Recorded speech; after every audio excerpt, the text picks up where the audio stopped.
cuadros del movimiento, porque tú accedías a un ingreso que no lo ibas a tener de ninguna otra manera.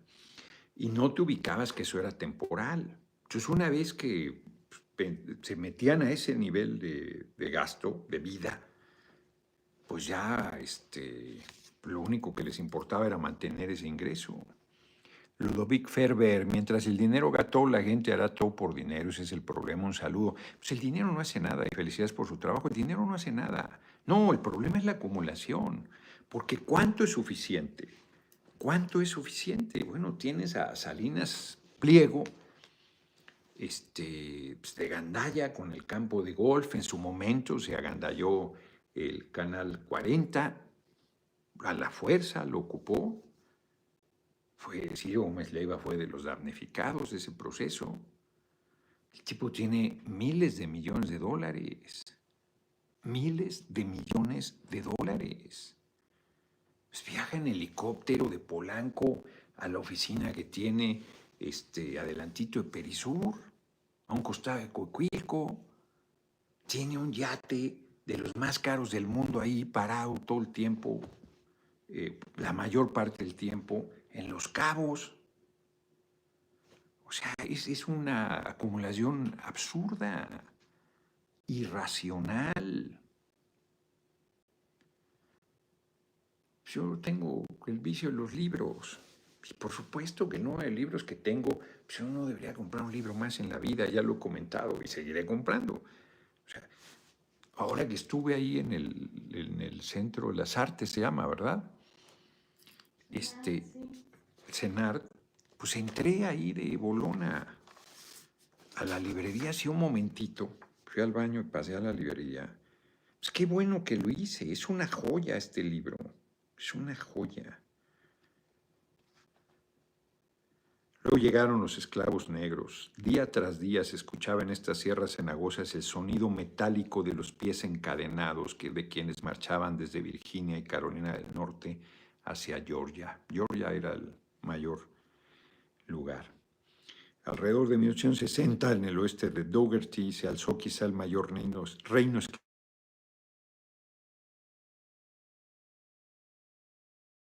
a Tolini, que hago mi videocharla de 6 a 7 y me está marcando, ya le marcaré saliendo. Dice aquí, se alzó quizá el mayor reino esclavista que haya conocido jamás el mundo moderno. 150 magnates dirigían el trabajo de casi 6,000 negros. 20,000 pacas de algodón desmotados se embarcaban anualmente hacia Inglaterra y Nueva Inglaterra. O sea, yo les digo, la figura, lo vi en Cuba, en Trinidad. Hay un museo sobre la esclavitud, que también Cuba fue, y México. México, la mitad del ejército insurgente estaba hecho por negros y la mitad del ejército de la realista, negros. Todo lo que sea pelo chino, ¿qué otro rasgo hay de los morenazos? Bueno, buena parte de nuestra música está ahí integrada. Hay un compañero, Marco Polo, que dice todos somos negros, tiene toda una teoría sobre el asunto. En México, bueno, y hay zonas de afromexicanos, indiscutibles, ¿no? Ahí en Oaxaca, la costa de Oaxaca y Guerrero. Pero el barco negrero, así como chocorroles, encadenados, ya lo dije aquí, meando y zurrando sobre sí mismos, tiene una peste, pues claro, pues muchos se morían, pues una brutalidad. ¿Cuál era su pecado? Ninguno. O sea, iban y los cazaban como si fueran animales salvajes, a seres humanos. Los traían de su tierra, de su familia, de su tradición, de su lengua, de su todo. Sí, ya se movió esto, ahí está. Los traían en contra de su voluntad, encadenados, llenos de cadenas, a trabajar, a que se murieran trabajando. Eso es brutal, solo por ser morenos. A los indígenas, a los pueblos nuestros, pues solo por ser morenos, o sea, igual, encadenados, matados trabajando, literal, literal.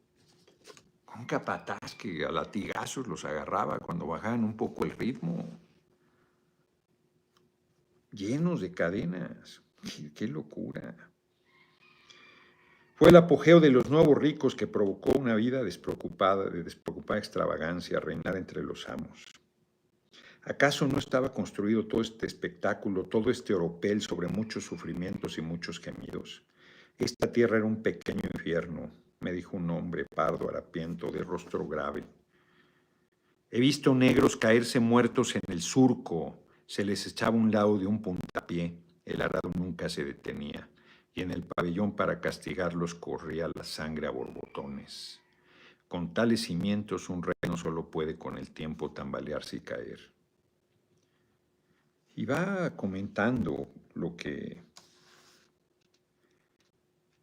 había y hace un estudio de cómo vivían los negros después de que fueron liberados. Terrible. O sea, después la pobre tierra gime con sus dolores de parto y apenas da luz unos cientos de kilos de algodón por acre, donde 50 años atrás el rendimiento era 8 veces superior. De este magro producto, el arrendatario, o sea, tú trabajabas en una tierra y según te la rentaban, paga de un cuarto a un tercio en renta y casi todo el resto se esfuma en intereses por los alimentos y los suministros comprados a crédito, que no tenían dinero y entonces según les daban crédito, pero no era crédito, era una deuda eterna que te matabas trabajando y no la pagabas nunca, como aquí, en el Porfiriato todavía. Se dio la libertad, pero se mantuvo un trabajo de servil, o sea, donde se les encadenaba, se les mataba a latigazos, es una cosa brutal a nuestro pueblo. Y luego liberados, pobres, sin educación, sin conocer su potencial, jodidos en su autoestima. O sea, por eso me interesa tanto esta historia de la negritud, porque es la historia nuestra en México. Es exactamente en esencia la misma historia. De ese magro producto el arrendatario paga un cuarto a un tercio en renta, ya lo dije. Durante 20 años el viejo negro de mejillas hundidas ha trabajado bajo este sistema y ahora convertido en jornalero mantiene a su esposa y se alimenta con su jornal de $1.50 a la semana, percibido solo durante una parte del año. O sea, de arrendar la tierra, pues ya no pudo, la edad ya no pudo, trabajó 20 años dando lo mejor de su esfuerzo y nunca tuvo nada. Y acaba de jornalero, que es todavía la escala más baja. Y luego los metían a la cárcel para que hicieran trabajo gratuito. Luego en otros lugares, ¿cuánto pagan de renta aquí? No sé. ¿Cuánto es, Sam? Todo lo que ganamos, respondió Sam. De vez en cuando se manifiesta una ira velada, pero candente. 45 años había trabajado en aquella granja, comenzó sin nada y nada poseía. Así las cosas, vive irremediablemente endeudado, desesperanzado, rabioso. Y entonces habla de un hombre que dijo, nos detuvo para preguntar por un muchacho negro de Albany, de quien se decía que un policía le había disparado, como sigue sucediendo hoy, y dado muerte por hablar en voz alta en la acera. Y luego dijo lentamente, como me toque a mí un hombre blanco, no lo cuenta. No alardeo, no lo ando pregonando por ahí ni delante de los niños, pero lo digo en serio. Les he visto azotar a mi padre y a mi anciana madre en los surcos de algodón hasta que corría la sangre. Hijo de la chingada, qué historia. Si son las historias nuestras, de nuestros pueblos originarios, de nuestros indígenas, de los que estos cretinos llaman mugrosos, que los siguen despreciando hoy en día, diciendo mugrosos, no trabajan, no aportan, nosotros los sostenemos. El pueblo trabajador es el que sostiene a esta patria. El pueblo trabajador, esos trabajadores y trabajadoras humildes que tanto desprecian, que tanto repudian, que tanto les arda, que reciban un poquito. Mike Cortés, muestra a la cámara la portada del libro, por favor. Es el mismo que he estado leyendo hace unos días, Las almas del pueblo negro de Dubois. Está en Facebook. Capitán Swing. Está en Facebook la foto ahí subida. Por aquí una despreocupada ignorancia y un tanto de pereza, por allá odio feroz y deseos de venganza. Estos son los extremos del problema negro con que nos tropezamos aquel día y apenas sabíamos cuál era preferible. Y esto no sé si es un blanco, porque la tragedia en el tema de que solo el dinero vale y nada más. El hijo pródigo de uno de ellos, un hombre que había luchado mucho, le escribió desde la ciudad pidiéndole dinero. ¿Dinero? ¿De dónde lo iba a sacar? Yo creo que es otro negro. Así que el hijo se levantó en medio de la noche y asesinó a su crío y a su esposa y se suicidó de un disparo. Y el mundo siguió su curso. ¿Le suena la historia? Hoy, en pleno siglo XXI. Está cabrón, es demoledor. Demoledor el libro de la búsqueda del vellocino de oro.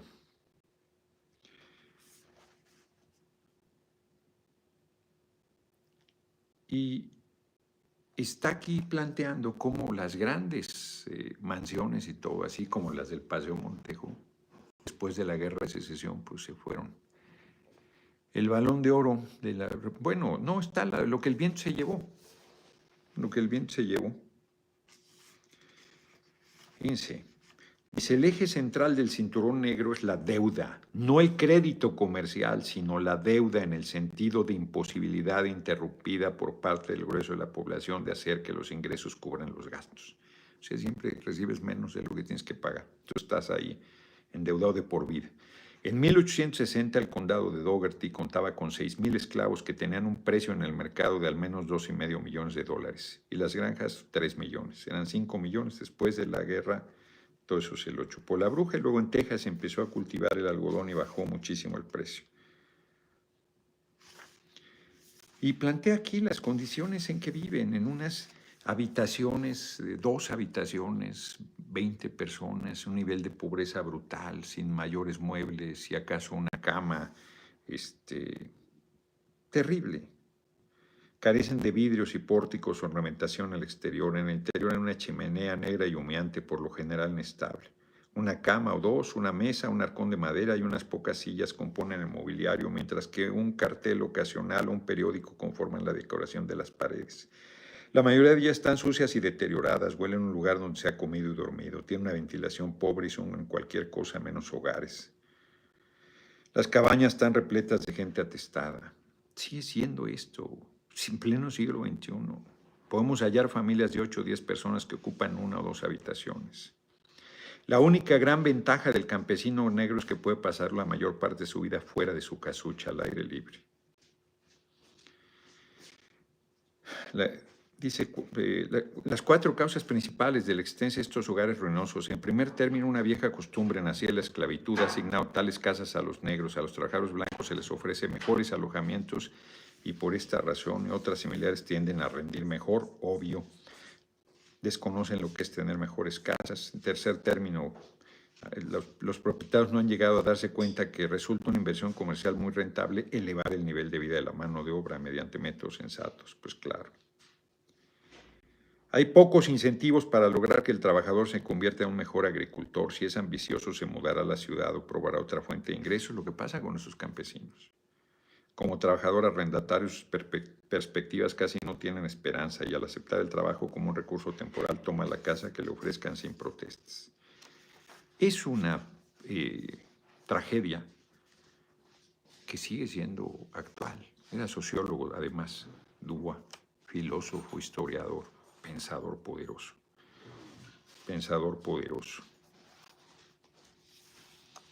Dice, la mayoría de la gente son ignorantes del mundo que los rodea, de la organización económica moderna, de la función del gobierno, del talento y las posibilidades personales, de casi todas aquellas cosas que la esclavitud como autodefensa evitaba que aprendieran. América no siempre es sinónimo de oportunidad para todos sus hijos.